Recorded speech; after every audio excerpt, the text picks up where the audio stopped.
ये पुदीना है, देसी पुदीना है ये देखें, इसके पत्ते रेड रेड हैं डबल शेड में।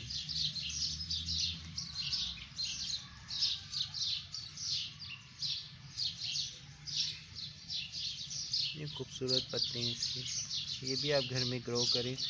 ये मैंने गमले में लगाया हुआ है, काफ़ी इस पौधे को बड़ा हो जाता है ये।